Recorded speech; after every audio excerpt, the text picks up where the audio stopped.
ये इस लाइव में ना सब लोग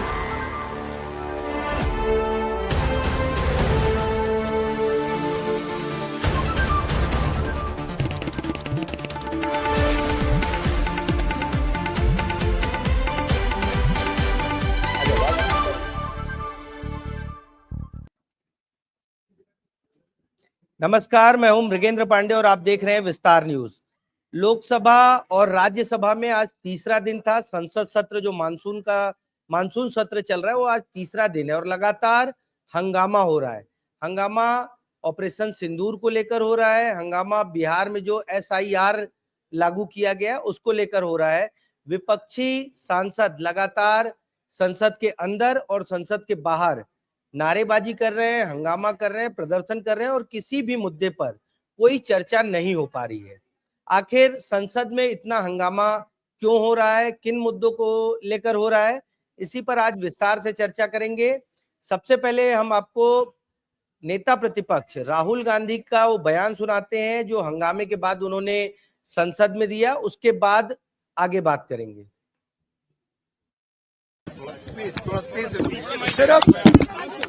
सिर्फ 52 लाख की बात नहीं है, सिर्फ बिहार की बात नहीं है। महाराष्ट्र में इन्होंने चीटिंग की।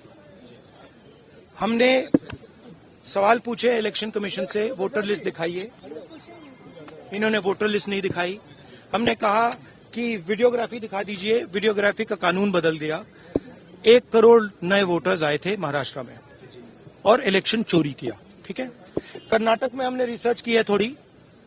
कर्नाटक में हमने भयंकर चोरी पकड़ी है। मैं ब्लैक एंड व्हाइट में आपको दिखाऊंगा, इलेक्शन कमीशन को दिखाऊंगा। ठीक है, ब्लैक एंड व्हाइट में कि कैसे चोरी की जाती है, कहां की जाती है। कर्नाटक में ब्लैक एंड व्हाइट में है हमारे हाथ में। ठीक है, ब्लैक एंड व्हाइट। ठीक है, और यही काम इनको पता लग गया है कि इनका जो गेम है हम समझ गए हैं। एक सेकेंड। हाँ, लोकसभा चुनाव की बात है। हमने एक कंस्टिट्यूएंसी चुनी, वहां पे हमने डीप डाइव किया। क्योंकि प्रॉब्लम क्या है, ये वोटर लिस्ट देते हैं पेपर में और पेपर की जब वोटर लिस्ट आती है उसको एनालाइज किया नहीं जा सकता। तो एक कंस्टिट्यूएंसी ने हमने पूरी की पूरी वोटर लिस्ट ली, उसको डिजिटल फॉर्मेट किया। 6 महीने लगे हमने, मगर हमने सारा का सारा मतलब इनका सिस्टम निकाल दिया है। ये कैसे करते हैं, कौन वोट करता है, कहां से वोट होता है, कैसे नए वोटर बनते हैं, पूरा का पूरा हमें मालूम है। चोरी का फॉर्मेट बदल दिया इन्होंने। नहीं, अब इनको समझ आ गई बात। ठीक है, और अब इन्होंने क्या किया है कि अब हम बिहार का पूरा सिस्टम नए तरीके से करेंगे, वोटर डिलीट करेंगे। तो आपने सुना राहुल गांधी जो स्पेशल इंटेंसिव रिवीजन SIR जिसको नाम दिया गया, शॉर्ट फॉर्म दिया गया है, उसको लेकर अपनी बात रख रहे थे। उन्होंने कहा कि चुनाव चोरी हो रहा है। इस पर केंद्रीय मंत्री गिरिराज सिंह ने जवाब दिया है, आप जवाब सुन लीजिए। 1 लाख वोटर का नाम कट गया वोटर लिस्ट में से। ये दादागिरी कर रहे हैं। एक तो लोकसभा के अध्यक्ष के गरिमा और उनके द्वारा निकाले गए नोटिस कि कोई राजनीतिक दल मकर द्वार पर धरना प्रदर्शन नहीं करेगा, लेकिन जिस ढंग से ये कर रहे हैं ये दादागिरी है। दादागिरी के सिवा और कुछ नहीं है। जहां तक SIR का है, बिहार में भी कल गुंडागर्दी हुआ विधानसभा के अंदर। यहां भी ये अराजकता फैला रहे हैं, आने वाले सांसदों को रोक रहे हैं, उनके द्वार पे खड़े हैं। क्या मैं पूछना चाहता हूं कि सारे चीज जब सामने में है, मृतक के बदले कोई मृतक तो अब वोट डालने आएंगे नहीं, तो उसमें क्या आपत्ति है? क्या जो बाहर शिफ्ट हो गए हैं उनमें क्या आपत्ति है? क्या जो भारत के नागरिक नहीं है उनको वोट डालने दिया जाए? ये जानबूझ करके भ्रम और अराजकता फैलाने की कोशिश विपक्ष कर रहा है। तो आपने सुना राहुल गांधी बोल रहे हैं कि ये वोट की चोरी है, तो वहीं बीजेपी बोल रही है कि ये भ्रम और अराजकता की राजनीति है। आज इसी विषय पर चर्चा करने के लिए हमारे साथ कुछ खास मेहमान हैं। भाजपा का पक्ष रखने के लिए तौकीर रजा जी हैं, कांग्रेस का पक्ष नमस्कार। रखने के लिए वंदना राजपूत जी हैं, और हमारे दिल्ली के हेड हैं अमृत तिवारी, जो पार्लियामेंट कवर कर रहे हैं, लगातार देख रहे हैं कि पार्लियामेंट में क्या हो रहा है। आप तीनों का बहुत बहुत स्वागत है। चर्चा की शुरुआत अमृत तिवारी जी से करूंगा और अमृत जी से जानना चाहूंगा कि आज, क्योंकि पार्लियामेंट तो पिछले 3 दिन से चल नहीं रही है, आज जो थोड़ा बहुत हुआ वो क्या रहा, हंगामा क्यों हुआ और विषय क्या था? अमृत जी। मृगेन जी देखिए, विपक्ष लगातार जब सदन शुरू भी नहीं हुआ था तब एसआईआर के मुद्दे को बड़ी प्राथमिकता से उठा रहा था, और इसके अलावा उनके साथ जो उन्होंने मुद्दे जो ऐड ऑन किए थे उसमें प्रमुख रूप से ऑपरेशन सिंदूर को लेकर के था। ऑपरेशन सिंदूर में पहलगाम हमला और डोनाल्ड ट्रंप के जो बयान रहे हैं जो सीज फायर को लेकर के, इस बात को लेकर के पहले दिन से ही जो है अगर देखा जाए रस्साकसी नहीं, विपक्ष पूरी तरह से लामबंद है। और वो किसी भी मूड में ये नहीं है कि आप कोई दूसरा कार्यक्रम इसमें चलाएं। वो सीधे कह रहा है कि हम लोग जो नोटिस दे रहे हैं आप सीधे इस पे बहस पे आइए। सत्ता पक्ष का कहना है कि देखिए हम बहस से नहीं भाग रहे हैं, पहले प्रश्नकाल हो जाने दीजिए, प्रश्नकाल के बाद जो है जो जो प्रक्रिया है हम प्रक्रिया के तहत चलेंगे।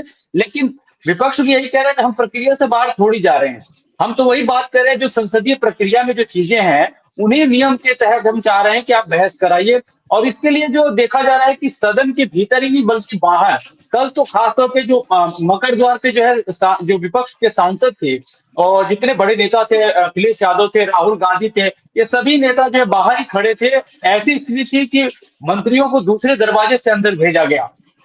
तो कुल मिला के वही स्थिति आज भी रही। लेकिन जब सदन के भीतर भी ये जब लोग पहुंचे, खासतौर पे एसआईआर के मुद्दे पे जो है हालांकि अमृत जी बहुत माइकम टैगोर ने जो है अराजकता है विपक्ष जो है अराजक स्थिति बनाया, प्रश्नकाल तो चलने देना चाहिए। तौकीर रजा जी आपके पास आऊंगा। ऑपरेशन सिंदूर को लेकर लगातार विपक्ष और कांग्रेस खासतौर पे डोनाल्ड ट्रंप का नाम ले रही है कि ट्रंप ने सीज फायर कराया। क्या है आखिर पार्लियामेंट में इस तरह की बात क्यों आ रही है और लगातार विपक्षी आक्रामक क्यों है? तौकीर जी। आप सभी को, आपके दर्शकों को मेरा नमस्कार। देखिए, ऑपरेशन सिंदूर किस प्रकार से हुआ, कितना हमारी सेना ने सफल किया, ये अपने आप में उपलब्धि है। और उस पर अगर कोई प्रश्न चिन्ह उठाता है तो ये सिर्फ विपक्षी पार्टी कांग्रेस का ही इसमें हमेशा प्रश्न उठाती रही है। तो ऐसा नहीं है। देखिए, ट्रम्प के बात अगर करें तो ट्रम्प ने हमेशा ऐसी ऐसी बातें करी, हम उनकी बात का खुद ही वो मजाक बने बैठे हैं पूरे विश्व में, और उनकी बात पर कोई विश्वास नहीं करता, क्योंकि आज कुछ बोलते हैं तो कल कुछ और बोल देते हैं, अपनी बात से तीसरी दिन पलट भी जाते हैं। तो ये इस बात पे अगर आप बोलेंगे और उस पर प्रश्न करेंगे तो ऐसा नहीं चलता। वो एक बड़ा राष्ट्र है, मजबूत राष्ट्र है, लेकिन उसका ये मतलब नहीं कि भारत कहीं से कमजोर है।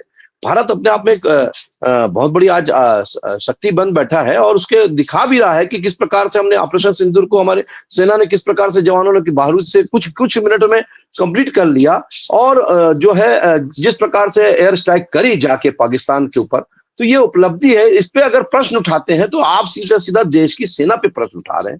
देश की सेना सब चीजों पे जवाब देते रही, तो आपको प्रश्न उठाने का किसी प्रकार से अधिकार नहीं है। ये शर्मनाक है। आप सेना पे सीधा सवाल उठाते हैं, ये ठीक नहीं है, क्योंकि सेना तो जवाब दे रही है ना, हर चीज का जवाब दी, तो आप क्यों प्रश्न उठाते हैं? तौकीर जी कह रहे हैं कि सवाल उठाने का औचित्य नहीं है, सेना हर चीज का जवाब दे रही, जबकि राहुल गांधी ने आज पार्लियामेंट में कहा कि 52 बार ट्रंप ने ये कहा कि हमने सीज फायर कराया। वंदना जी। देखिए, सेना के पराक्रम पर हम यहाँ पर सवाल नहीं उठा रहे हैं। सेना जो काम कर रही है हमको उस पर गर्व है।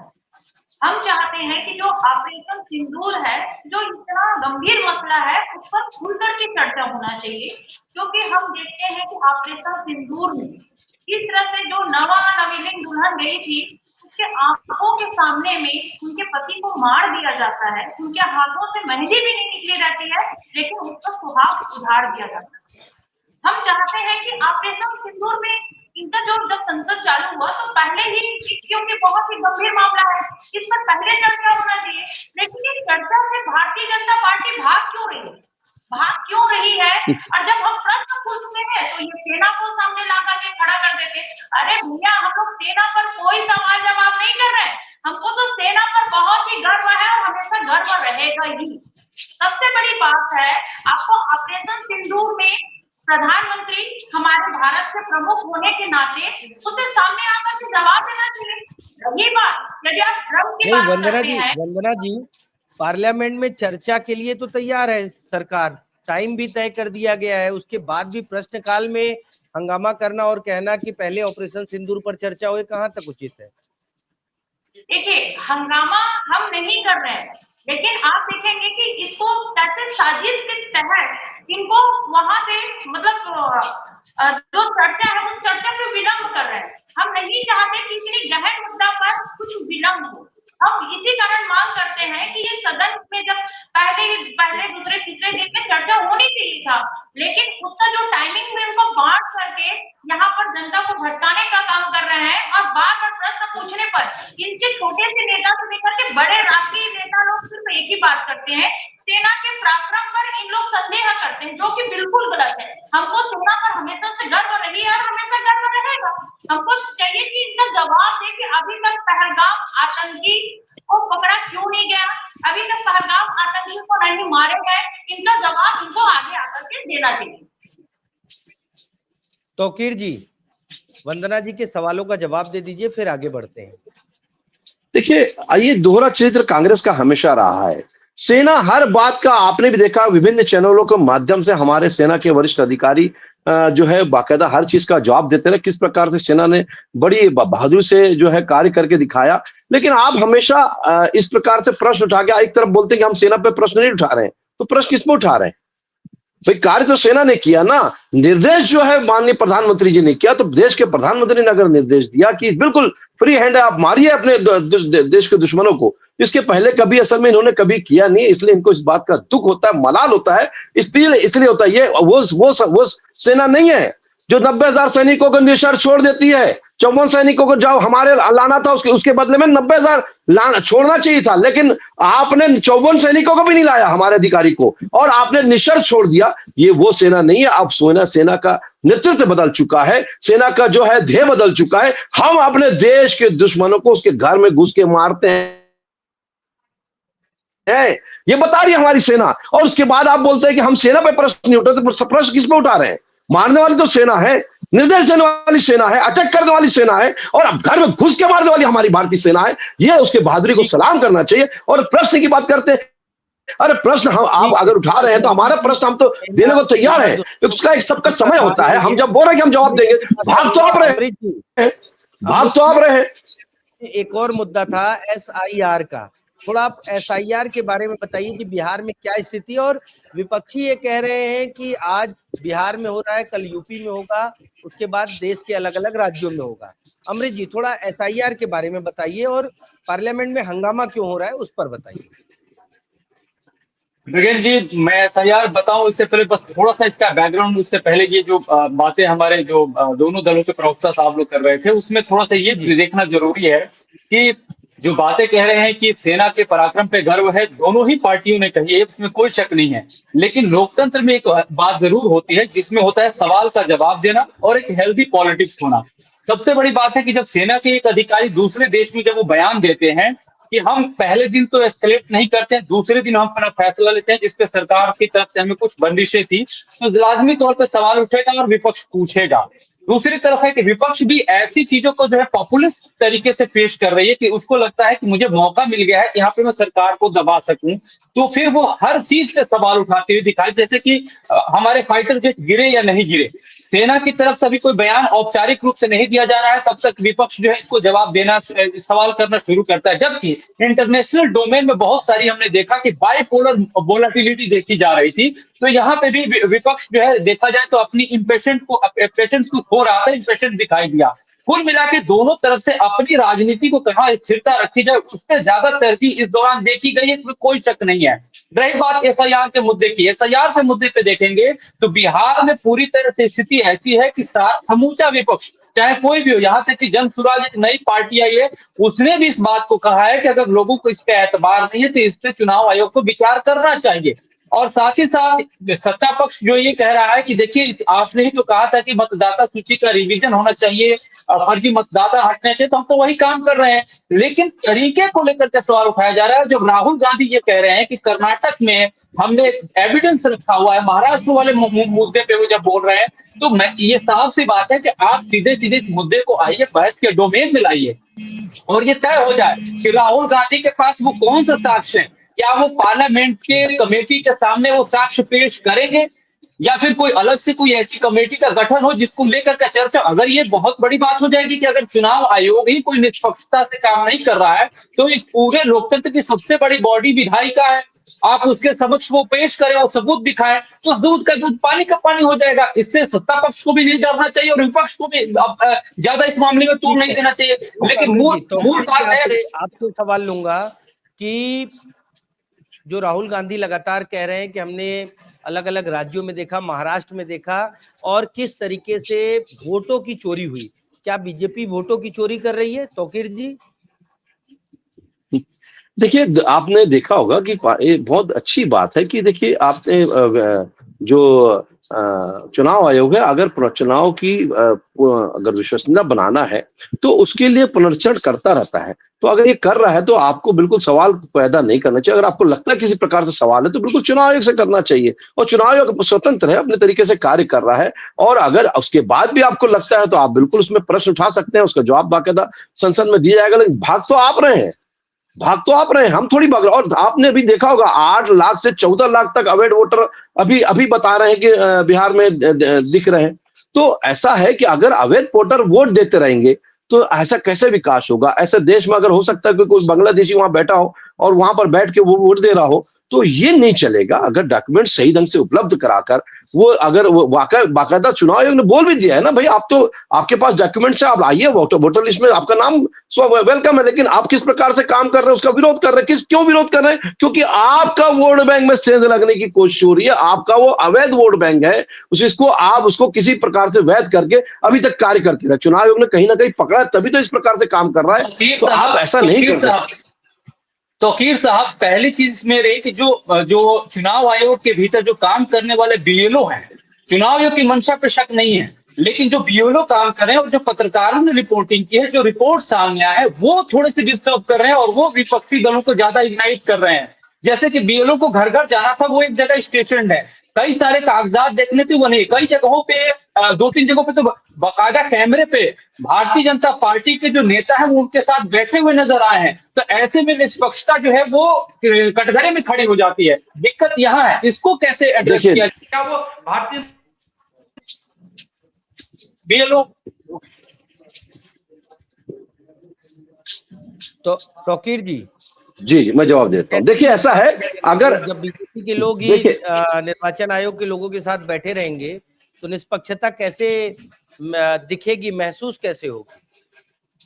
देखिए अगर इस प्रकार से है तो बिल्कुल उसे जांच का विषय होना चाहिए। आपको उसको बाकायदा चुनाव आयोग में रिपोर्ट दर्ज करा सकते हैं। और चुनाव आयोग आप बात कर रहे हैं, ऑनलाइन तो सारे सिस्टम मौजूद है, ऑनलाइन भी आप अपने रिकॉर्ड्स को दुरुस्त करा सकते हैं और रिकॉर्ड दुरुस्त करने के बाद आपका जो है मतदाता परिचय पत्र बिल्कुल आपको रेडी हो जाएगा। ये बाकायदा आप भी देख सकते हैं, वेबसाइट में दिख रहा है बाकायदा। तो ये दो प्रकार की बातें नहीं, जरूर है कहीं ना कहीं चुनाव आयोग को बदनाम करने की कोशिश की जा रही है। चुनाव आयोग अगर कहीं खराब लगता है, गलत है, तो आप उसमें बिल्कुल उसमें जो है कंप्लेंट दर्ज कर सकते हैं। मुझे नहीं लगता, आप खुद ही बोल रहे हैं कि चुनाव आयोग की निष्पक्षता पे हमको शक नहीं है, तो शक नहीं, अगर कोई वहां पर बैठ रहा है तो उससे ये नहीं हो जाता कि वो उस एजेंट का कोई भाई है या कोई उसका रिश्तेदार है या उस एजेंट का साथी हो गया। ऐसा नहीं होता, सबका कहीं ना कहीं अधिकारियों से परिचय होता है। तो बैठने से किसी को आप साबित नहीं कर सकते। ऑनलाइन सिस्टम है, उस पे तो आप देख सकते हैं ना, आप उसमें भी दर्ज करा सकते हैं, सारी चीजें ऑनलाइन है और उसमें बाकायदा रिकॉर्ड दुरुस्त किया जा सकता है। ठीक है, ठीक है। वंदना जी, छत्तीसगढ़ में भी अभी कुछ 1.5 साल पहले चुनाव हुआ, लोकसभा के चुनाव हुए, वोटर लिस्ट का रिवीजन तो चलता रहता है, फिर उस पे अचानक सवाल खड़े करना क्या कांग्रेस? और दूसरा बहुत महत्वपूर्ण सवाल है कि अवैध रूप से जो लोग रह रहे हैं, क्या उनको वोट का अधिकार होना चाहिए? अगर वो अवैध लोगों के नाम काटे जा रहे हैं तो वो कहाँ गलत है? वंदना जी। देखिए, अवैध लोगों का नाम जो काटे जा रहा है वो हम उस पर आवाज नहीं उठा रहे, वो तो बिल्कुल गलत है। और रही बात विश्वास की बात, यदि है तो महाराष्ट्र में अभी कैसे वोट का खेल खेला गया हम लोग बहुत अच्छे से जानते हैं, जिसके कारण आज ये बिहार की स्थिति बन गई है कि आज विपक्ष को आज हंगामा करना पड़ रहा है। दूसरी बात, यदि आप देखते हैं ये बांग्लादेशी है, ये पाकिस्तानी, तो भगाओ ना, कौन रोक रहे हैं? हम तो आपके साथ है। पाकिस्तानी है, कोई बांग्लादेशी है, तो आप उसको भगाइए, हम आपके साथ में है। लेकिन आप देखेंगे कि जो वाकई में वहां के जो बिहार के जो निवासी हैं, तो कई सालों से वोट डाल रहे हैं, अगर इस समय उनको मतदान देने से रोका जा रहा है तो कहीं ना कहीं उसके अधिकार तो छीने ही जा रहे हैं। आप देखेंगे यहाँ पर यदि हम बात करते हैं कि बहुत इस पर तौकीर रजा भाई बात कर रहे थे कि हम ऐसे नहीं कर रहे, वैसे नहीं कर रहे, जैसे कि अभी एक इंटर भाई ने बताया भी कि भारतीय जनता पार्टी के नेता जो वहां पर जांच करने के लिए जा रहे हैं, जो वहां पर आयोग के साथ काम कर रहे हैं, उनके साथ बैठे नजर आ रहे हैं। तो कहीं ना कहीं यहाँ पर तो कुछ तो खेल खेला जा रहा है, क्योंकि यही लोग लोकसभा में जब वोटिंग किए तो मान्य थे, अब ये राज्य के लिए वोट कर रहे हैं तो उनको अमान्य घोषित कर रहे हैं। तो इसमें तो लोकसभा को भी वहां पर जो वोट किए थे उनको भी अमान्य घोषित कर देना चाहिए कि ये लोग वोटिंग के लिए बिल्कुल ये भारत के नागरिक नहीं है। आप देखेंगे भारत के नागरिक साबित करने के लिए आपको क्या देना पड़ता है? आप वहां पर देंगे, LIC का देंगे, आधार कार्ड देंगे, राशन कार्ड देंगे, यही तो हमारे भारत के नागरिकता को साबित करता है ना। लेकिन आप देखेंगे कि बिहार में वहां पर सारा चीज प्रस्तुत करने के बाद भी उनको यदि नागरिकता मान्य नहीं दिया जा रहा है, उनको वोटिंग का अधिकार नहीं दिया जा रहा है, तो कहां तक साबित है? क्या तौकीर रजा को यदि यहाँ पर चुनाव आयोग जब पूछा जाए कि आप भारत के नागरिक हो या नहीं, तो आप इसको दिखाइए कि आप साबित करिए। ठीक है यदि तौकीर जी, रजा से ये वंदना जी के सवालों का जवाब दे दीजिए। और एक सवाल मेरा भी रहेगा इसी में कि पिछले 20 साल से तो आपके गठबंधन वाली ही सरकार है, तो आखिर ये अवैध लोग जिनको आप बोल रहे हैं कि अवैध लोग हैं, वो आ कहां से गए? तौकीर जी, पहले वंदना जी के सवाल का आप जवाब दे दीजिए, फिर मेरे सवाल का। देखिए, एक चीज बता दूं कि आज अगर मैं बता रहा हूं कि कोई किसी के अधिकारी के साथ बैठ रहा है, तो उसको ये नहीं कहा जा सकता कि वो अधिकारी के साथ बैठ के वो उनके एजेंट बन गए। ये नहीं बोला जा सकता। अधिकारी से कि चुनाव आयोग अपने स्वतंत्र और एक विश्वसनीय संस्था है, तो उस पर संवैधानिक संस्था है, तो उस पर सवाल नहीं उठाया जा सकता। और रही बात आप जो प्रश्न उठा रहे हैं कि मतदाता परिचय पत्र जमा, सारे डॉक्यूमेंट जमा करने के बाद उनके डॉक्यूमेंट नहीं बन रहे, ये तो बड़ा आश्चर्य बात है। ऑनलाइन भी उपलब्ध हो रही है, सारी चीजें ऑनलाइन है, कोई ऐसा सिस्टम ही नहीं है कि जिसमें आप कोई फेल कर सके। और रही बात अवैध की बात करें, तो अवैध कब से बैठे हैं, अभी तो उसकी जांच का विषय चल रहा है। तो देखिए ना, डॉक्यूमेंट दीजिए ना, चाहे मैं क्यों ना हूं, अगर मेरा डॉक्यूमेंट सही है तो मैं मतदाता परिचय पत्र बनाने के लिए बिल्कुल स्वतंत्र हूं, और बाकायदा मेरा मतदाता परिचय पत्र बनेगा, चुनाव आयोग इसको बना के उपलब्ध कराएगा। लेकिन अगर मेरे पास डॉक्यूमेंट्स नहीं है, तो मेरी विश्वसनीयता पर बिल्कुल सवाल होगा कि मैं नागरिक यहाँ का हूं या नहीं हूं। मैं तो अपने डॉक्यूमेंट्स खुद उपलब्ध कराऊंगा ना। तो मेरी प्रश्न तो चिन्ह यह है कि मैं अपने डॉक्यूमेंट उपलब्ध नहीं कराऊं और ऊपर से बोलूं कि मैं अपने सारी चीजें मेरे को चाहिए और मतदाता परिचय पत्र मेरा बना के दो, मैं तो पहले से था। इससे नहीं होता। देखिए, देश की सुरक्षा के सवाल है। एक मिनट पांडे जी, देश की सुरक्षा का सवाल है, इसमें सभी दलों को एक होकर कार्य करना चाहिए। अपने वोट बैंक की लालच में किसी भी प्रकार से ऐसी चीजों से सुरक्षा से समझौता नहीं करना चाहिए। डॉक्यूमेंट्स उपलब्ध हैं, अगर है तो आप दाइए। और ऑनलाइन भी सिस्टम है, अगर कोई एजेंट इस प्रकार से लग रहा है कि कोई एजेंट बना बैठा है, तो आप ऑनलाइन जमा कर सकते हैं। निष्पक्ष सारी चीजें उपलब्ध हैं। और रही बात उसके बाद, तो अगर ऐसा लगता है तो कोर्ट सामने है। अगर कुछ चीजें गलत है तो आप बिल्कुल कोर्ट से बिल्कुल सारी चीजें कर सकते हैं, या चुनाव को में प्रस्तुत कर सकते हैं। अमृत जी, आपके पास आऊंगा। तौकीर जी ने बहुत अच्छी बात बोली, और हमने देखा है कि निर्वाचन आयोग में बहुत सारी प्रक्रियाएं ऑनलाइन हो गई हैं। चुनाव में आप देखिए तो आजकल वोटर पर्ची भी ऑनलाइन घर पर पहुंच जा रही है। पहले जो बूथ के एजेंट और पार्टियों के एजेंट जाकर देते थे, क्या बिहार में ऐसा माहौल बनाया जा रहा है कि बहुत सारे लोगों का 50-55 लाख लोगों का नाम काट दिया जाएगा, ये माहौल बनाया जा रहा है, या ऐसा वास्तविक में है?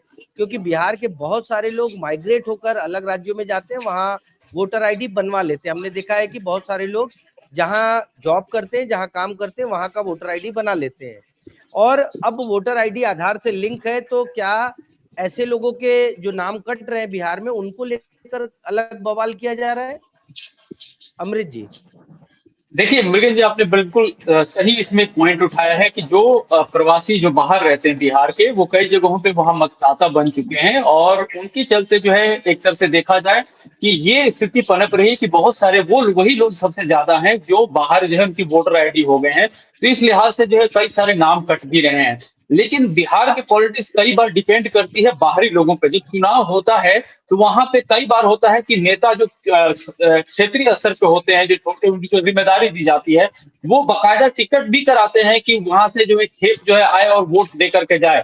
हम कई सारे, जैसे कि मैं दिल्ली में ही रहता हूँ, जब वोटिंग का सीजन आता है खासतौर पर बिहार में चाहे पूर्वी उत्तर प्रदेश में, तो बहुत सारे जो लोग हैं वो ट्रेनें बहुत ज्यादा भर के जाती है। मकसद ये होता है कि मैं वोट करने जाऊं। उसमें बहुत सारे वैलिड वोट करने वाले लोग भी होते हैं, बहुत सारे जो है वो इस तरह से भी पहुंच जाते हैं कि भाई वहां पे मेरा मतदाता सूची में नाम है तो मैं जाकर के वोट दे दूंगा। अब क्या है कि सबसे बड़ी बात है कि इसमें दिक्कत आ रही है कि विपक्ष ये कह रहा है कि मुझे पारदर्शिता का अभाव दिख रहा है। और मैं, सबसे बड़ा सवाल है कि उसी पारदर्शिता के अभाव की बात को लेकर के बहस की भी मांग कर रहा है।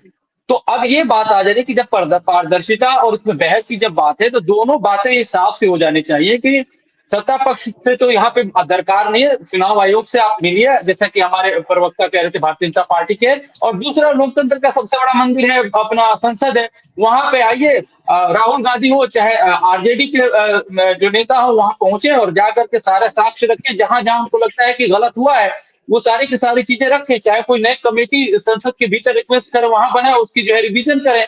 तो ये सारी प्रक्रिया और इम्यूनिटीज है हमारे लोकतंत्र में। ऐसा नहीं कि कोई धक्केशाही के साथ काम करा सकता है। हाँ, बहुत सारी ऐसी चीजें होती है जहां पे इल मेथड इस्तेमाल होते हैं, जैसे कि थोड़े बहुत बिहार से शिकायतें आ रही हैं, उसको दुरुस्त किया जा सकता है। ठीक है अमृत जी। तौकीर जी, क्या पार्लियामेंट में चर्चा से इन समस्याओं का या इस विवाद का, इस गतिरोध का हल नहीं निकाला जा सकता? बिल्कुल निकाला जा सकता है, लेकिन इस प्रकार से नहीं कि विरोध करते हुए आप सिर्फ संसद से भाग जाएं। ये भागना कोई देते नहीं। जब हम, हमारी सरकार बोल रही है कि हम जवाब देने को हर चीज के लिए तैयार है, तो ये भागते क्यों है? तो ये भगोड़े घोषित कर दिए जाए ना, ज्यादा अच्छा है। तो आप बार बार भाग जाते हैं। अरे हम जवाब देने को तैयार हैं, आप वेट तो करिए, सब्र तो करिए, धैर्य तो रखिए, लेकिन आप तैयार नहीं है। और भाई साहब ने बहुत अच्छी बात बोली कि पारदर्शिता के लिए ही किया जा रहा है, तो पारदर्शिता बहुत जरूरी है। पूर्व में जितनी हमारी सरकार रही, आपने जो वोट बैंक, हमारे जो पूर्वजों ने भी मान लीजिए वोट दिया होगा, तो ठीक है, उसमें हमारे आसानी से वोट जो है वोट का अधिकार मिल जाता था और आसानी से मतपत्र बन जाता था। तो लेकिन अगर मतपत्र बन रहा है या मतदान के लिए कार्ड बन रहे हैं, वोटर आईडी बन रहे हैं, तो उसके लिए किसी भी प्रकार से डॉक्यूमेंट मांग रही है, तो उसमें दीजिए ना। उसमें काय को किसी प्रकार से शक व शुबा ला रहे हैं? और उससे हमारे लोकतंत्र मजबूत होता है। और कोई अगर गलत आदमी वहां पर बैठा है तो उसके भी डॉक्यूमेंट सामने दिख जाएंगे कि वो कितना मजबूत है कि नहीं है। और आप ही बोलोगे कि इसके डॉक्यूमेंट नहीं भैया, इसको इसकी जांच की जाए। ये कहीं ना कहीं संदिग्ध अवस्था में यहाँ पर रह रहा है, कई सालों से रह रहा है, उससे क्या हो गया? हो सकता है उसका पूर्वज आगे यहाँ रह रहा हो। दिखाइए क्या पार्लियामेंट में बिना शोर शराबे, बिना हंगामे के भी ये इन मुद्दों पर बात हो सकती है? कांग्रेस पार्टी और विपक्षी दलों को ऐसा नहीं सोचना चाहिए कि हम पार्लियामेंट में बात करें हंगामे की जगह? वंदना जी। देखिए, हम तो बात करना चाहते हैं, चर्चा भी करना चाहते हैं, उसका समाधान भी निकालना चाहते हैं। लेकिन विडंबना इस बात की है कि भारतीय जनता पार्टी को बहुत ही घमंड है कि हम जो कर रहे हैं वही सही है और बाकी जो विपक्ष बोल रहा है वो गलत है। जैसे कि यदि हम बात करते हैं बांग्लादेश की बात, तो आपको याद होगा विजेंद्र जी कि कुछ दिन पहले जब जांच चल रही थी तो छत्तीसगढ़ में भी 2000 से अधिक यहाँ पर पाकिस्तानी का होने का अंदेशा था। लेकिन अभी हमारे छत्तीसगढ़ से जो 2000 से अधिक पाकिस्तानी है, वो क्या छत्तीसगढ़ से भगा दिए क्या? नहीं भगा है। और नहीं, इसका जवाब आज तक हमको गृह मंत्री के द्वारा मिला गया है। अरे वंदना जी, थोड़ा जांच कर ले। अभी बांग्लादेशियों की हमारी सरकार छोड़ के आई है, अभी पकड़ी है, और 30 से ज्यादा बांग्लादेशियों को छोड़ के आई है। जांच चल रही है, स्पेशल टीम जो है उसके लिए लगा दी गई है, और बांग्लादेशी को पकड़ पकड़ के बाहर किया जा रहा है देश से। आपने कभी क्यों नहीं किया? इसी कारण से ये वोट बैंक बनते रहे। 30 परिवार को भेजा गया पास। अभी सिर्फ छत्तीसगढ़ की बात कर रहा हूं मैं। बिल्कुल, आप इस बारे में बात मत करिए, क्योंकि वोट का खेल कैसे खेला जाता है, वोट को चोरी कैसे किया जाता है, इसके लिए तो आप लोग तो मास्टरमाइंड है, इसमें तो कोई डाउट नहीं। वाह साहब, वोट बैंक को लूटने वाले आप। आपने मतप्रस्त को लूटते हुए और अपनी सरकार बनाते चली कई वर्षों में, लेकिन आज अगर किसी प्रकार से निष्पक्ष तरीके से, पारदर्शी तरीके से कार्य हो रहा है तो उस पर भी शंका सुबह। लेकिन कोई देशद्रोही अगर निकल जा रहा है, लेकिन आप उसका साथ देने को तैयार हैं, लेकिन देश का साथ देने को तैयार नहीं है। देश की वो जो एजेंसी है उस पर, निर्वाचन आयोग पर शक और सुबह करने को तैयार है, लेकिन जो व्यक्ति संदिग्ध है, जो डॉक्यूमेंट उपलब्ध नहीं करा पा रहा है, उस पर आप उस पर शक और सुबह नहीं तैयार करते। वो आपका वोट बैंक है, इसी कारण से आप उसका समर्थन करते। वाह, बड़ी बड़ी शर्मनाक बात है। ये नहीं चलेगा, ये नहीं होने वाला। साफ सुथरी पारदर्शी राजनीति हम करते हैं और इसी कारण से स्पष्ट नीति हमारी चलती है। और आप बोलते हैं घमंड की बात कर रहे हैं। अरे घमंड किसका कितना रहा, आपकी सरकारों में पूरी देश की जनता ने देखा है और जनता ने उसे पेपलक भी दिया है और वो देखा है कि पिछले किस प्रकार से जब वोट बैंक के चक्कर में आप लोगों ने इमरजेंसी लगाकर कितना घमंड पैदा किया था, ये जनता ने देखा और उसे उखाड़ भी फेंका है। नहीं करते ठीक है, क्योंकि आप लोग काम करते हो, वोट की चोरी करते हो, वोट की चोरी करते हो, वोट की चोरी अरे वोट की चोरी आप करते हैं वंदना जी, वोट की चोरी आप करते हैं। इसमें कैसी वोट की चोरी, पारदर्शिता में कैसे वोट की चोरी हो जाएगी, जरा मेरे बता दीजिए आप। पारदर्शिता में कैसे वोट की चोरी हो जाएगी? निर्वाचन आयोग पारदर्शिता दे रहा है, मांग रहा है डॉक्यूमेंट के साथ, आप उपलब्ध कराइए और हम आपको वोटर आईडी देंगे, तो आप उसमें कहां से चोरी हो गई? ये दोहरा चरित्र बंद कर दीजिए साहब, ये नहीं चलने वाला। जनता देख रही है, जनता जान रही है, और अगर कोई गलत कर रहा है तो ऑनलाइन सिस्टम से हमने बाकायदा रखा हुआ है, कोई गलत है तो हम गलत नहीं होने दें। ठीक है, ऑनलाइन सिस्टम तमाम चीजें हैं। एक फाइनल कमेंट अमृत जी से लूंगा, क्योंकि कल भी पार्लियामेंट चलेगी, तो कल क्या मुद्दे रहेंगे अमृत जी, और किन मुद्दों को लेकर विपक्ष आगे बढ़ेगा, सत्ता पक्ष की तरफ से क्या रहेगा, उस पर थोड़ा आप बता दीजिए, फिर आज की चर्चा को आगे बढ़ाएंगे। अमृत जी। जी देखिए, कल की जहां तक बात है, एक बात तो अभी हो गया है कि ऑपरेशन सिंदूर को जो है वो चर्चा होने की तारीख मुकर्रर कर दी गई है। और जो है इसके बाद से जो ये मामला है, देखना है कि क्या विपक्ष कोई अपना एक सीज फायर करता है या नहीं करता है। हालांकि अभी तक जो जब सदन स्थगित हुआ आखिरी बार, कल के लिए जो टाल दिया गया है, उसमें कहीं से भी उनके तेवर ढीले होते हुए दिखाई नहीं दिए। खास तौर पे जो मुद्दे पहले दिन से लेकर चल रहे हैं वो आज भी लेकर हैं, और कल भी उम्मीद जताई जा रही है किसी मुद्दे पे हंगामा तय है। और उसमें एक और वैल्यू एडिशन ये हुआ उनके विपक्ष में कि उन्होंने प्रधानमंत्री को भी फिर से निशाने पे लिया है कि वो ऐन मौके पे जो है सदन का दौर चल रहा है वो बाहर चले गए हैं। अखिलेश यादव ने कल ही कहा था कि हम प्रधान से बात करेंगे, बिना प्रधान के बात कहाँ करेंगे। तो ये भी मुद्दा जो है विपक्ष बना रहा है, तो उनके मुद्दों की फहरिस्त में ये भी एक शामिल हो चुका है, यानी कि कल भी जो है सदन जो है हंगामेदार ही रहेगा। कुल मिला के संसद को प्रधानमंत्री का इंतजार रहेगा, विपक्षी दल उनके सामने ही अपनी बात रखना चाहते हैं। आज की चर्चा को यहीं विराम देते हैं। आप सभी का बहुत बहुत धन्यवाद। कल पार्लियामेंट में क्या होगा, किन मुद्दों को लेकर चर्चा होगी, विपक्ष का क्या रुख है, सत्ता पक्ष का क्या रुख है, इस विषय को लेकर एक बार फिर हाजिर होंगे। आप सभी का बहुत बहुत धन्यवाद। नमस्कार।